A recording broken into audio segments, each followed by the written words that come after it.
trying to talk to you in high school. Hello, we are Dorks Gone Wild. I'm Kyle. And I'm Tina. And this is a review of Eggs and Empires. Eggs and Empires is a 2 to 6 player game. It plays in 20 to 30 minutes. It was designed by Matthew Riddle and Benjamin Pinchback and published by Gryphon Games. What's in the box? So, Eggs and Empires gets played over 9 rounds. Everybody has a set of 10 cards. All 10 cards are identical. And whoever plays the highest character is going to win an egg for that round. There's going to be good eggs and bad eggs. So there's some times where you don't want to win an egg. So let's go over what the cards are real brief. The Bard, the number 1, has no ability. The Scout will allow you to look at an egg for the next round. So you'll have some knowledge that nobody else has. The egg goes face down so nobody else knows. The Shepherd will beat the 8 because 3 beats 8, and that's obvious. The 4 is the Courier. The Courier will let you collect. If you did collect an egg, you may give that egg to another player. So that sometimes you want to win a bad egg to give it to somebody else. The Merchant does not want to take an egg. If the Merchant doesn't take an egg, it gets 6 points at the end of the round. The Priest, if it did collect an egg, gets to discard one of the eggs from their stack. So this is a way to get rid of some bad eggs from earlier rounds. The Mage, sorry about that. The Mage does not have to take an exploding egg, which is a red egg. So if there's a bunch of exploding eggs out there, you may want to play that, and then you have a choice to take a blind egg. The Blacksmith wants to take an egg. If it doesn't, it loses 4 points. The only one thing about the Blacksmith is it loses to the number 3. The Dark Priestess, and we're having some focus issues there, is the number 9, and it actually will not, if there's anybody else plays a number 9, it goes away. So you have to time this one correctly, because if somebody else plays a 9, they just get discarded. And the number 10 is the Hero. It has no ability, but is the highest ranked card in the game. So on your turn, you're going to shuffle your deck up, and Tina's going to play a little sample round with me. And then you're going to draw 3 cards. Then at one point during the very beginning of the game, you can discard these 3 cards and draw 3 new ones. But for our sakes, we're just going to go with the 3 cards that we get. And then you put out a certain number of eggs. We're just going to put out 2 for right now. So then we'll play a card secretly, face down. And then reveal at the same time.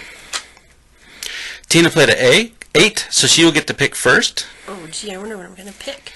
And then I would pick second, so I'll pick the 8. That card gets discarded.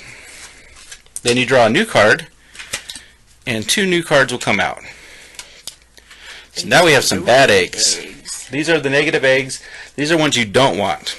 Exploding eggs are bad. So we both will play a card secretly, and then reveal. So Tina played a 6, and I played a 1. So Tina will take first. And my priest also says that if I did collect an egg, I can discard 1 egg from my collected egg cards. So she can discard that egg. I'm doing that. So even though I played a 1, I still have to take this card. Yes. Now, so that's a couple of samples of the game plays. The other thing that happens when there is a tie. There's this nifty little icon, this egg, that goes in front of one of the players. We'll put it in front of Tina. Then let's say we both play the same number. We'll put 2 cards out there. And we both happen to play the 4. Because Tina has the tiebreaker, she gets first choice. So she'll take the negative 3, No. or the 3, positive 3, and then it'll come over to me, and I will take the other card. So that transfers back and forth. Does it go? It goes clockwise around the table. If there's multiple ties, then it'll keep moving clockwise. You play this 3 rounds, you add up the score, and whoever has the most points wins. Alright, so now that we've looked at how it plays, let's see what we really think about scoring-wise. So we're doing a scoring of 1 to 5, except for the gameplay, we're giving it 10. Our criteria is whatever we feel about the game, so it can vary between the 2 of us. We also don't know what the other person put. So the first thing we're going to look at is the setup. So I gave it a 4.5. This is an easy game just to put on the table, and a very easy game to get played quickly. No setup, no fuss, just shuffle some cards. The box is really nice to keep everything organized. I really like the setup on this one. I gave it 5 dragon eggs, sir. Because it's super easy, just like he said. The next is the components. I gave this one a 4.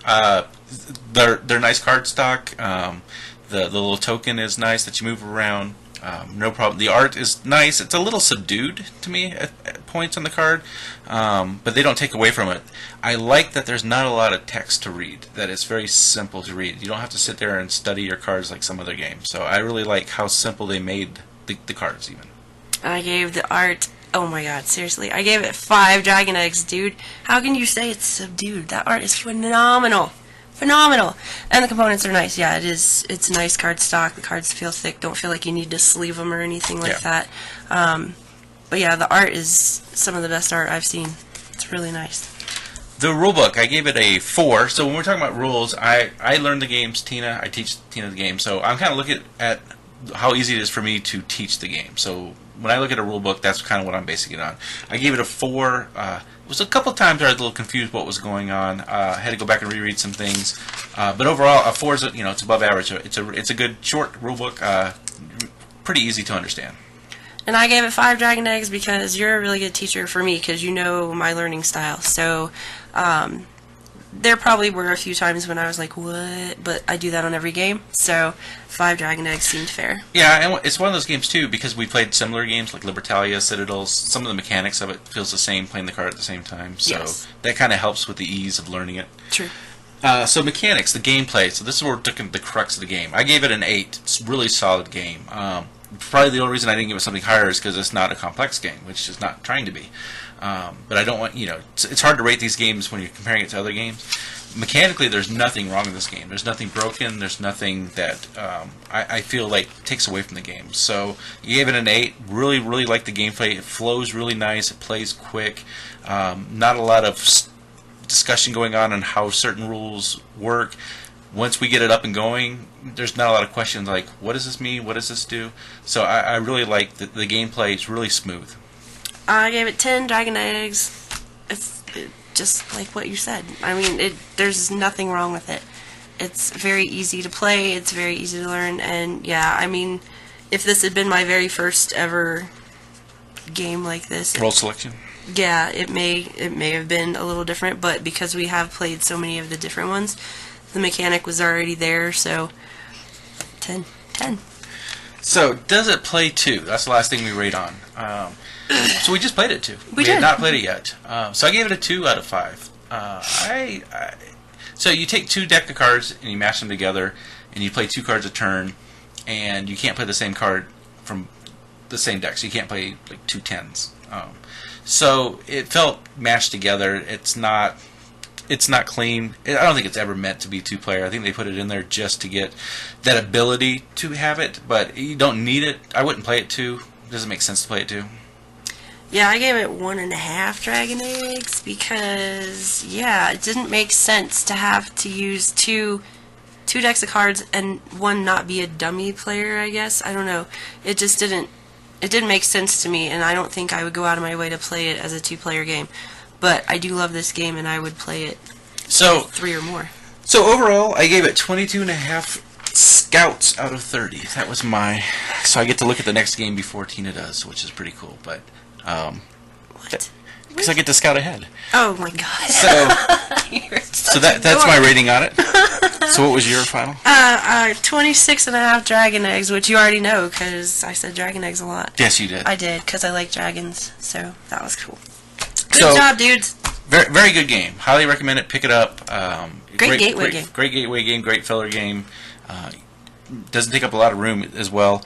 It'll be soon. It'll be at Time Well Spent Games. Yes, he's got them on pre-order. Pre-order, and at the end of the video there'll be a little link to theirs. So, any final thoughts? I love this game. Yeah. And it's not often that I just play a game and love it this much. Yeah, I really do. It's one of the I haven't done a lot of Kickstarters, but I really liked this one. They everything they promised they came through with. They did a good job. It doesn't feel rushed. It feels like a complete game. I don't think there'll be expansions to this, but you never know. Really well done. Good job, Gryphon Games. Yep. Thanks for watching, and stay tuned for our next video. Yep. Thanks.